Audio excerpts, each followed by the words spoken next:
तो friends, domain name अगर तुमने बुक करा लिया है अपनी सर्विस के लिए ऑलरेडी, तो अब हम बात करते हैं कि इसके बाद इमीडिएटली आता है होस्टिंग सेटअप करना बेसिकली,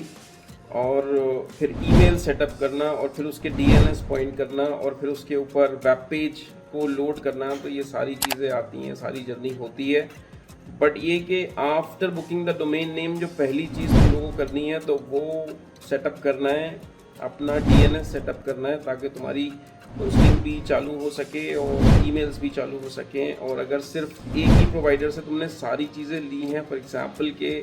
होस्टिंगर या GoDaddy से ही डोमेन बुक करा लिया है, उसी से ही होस्टिंग ले ली है, उसी से ही ईमेलिंग ले ली है, तो कोई बात नहीं, डीएनएस चेंज करने की ज़रूरत नहीं है, बिकॉज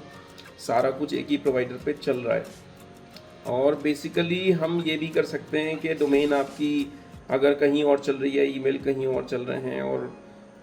वेबसाइट कहीं और चल रहा है, मतलब डोमेन को हम पॉइंट कर सकते हैं, ईमेल्स कहीं भी चला सकते हैं, वेबसाइट कहीं भी चला सकते हैं, इट इज़ नॉट नेसेसरी, और डोमेन किसी थर्ड प्रोवाइडर से ले सकते हैं।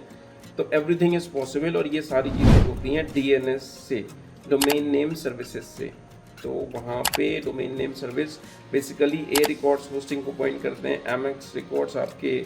ईमेलिंग को पॉइंट करते हैं, सी नेम रिकॉर्ड्स कैनोनिकल चीज़ों को पॉइंट करते हैं कि WW या नॉन WW। तो ये डिफरेंट रिकॉर्ड्स हैं, जो और भी काफ़ी सारे रिकॉर्ड्स हैं जो कि पॉइंट आउट करते हैं अलग अलग चीज़ों को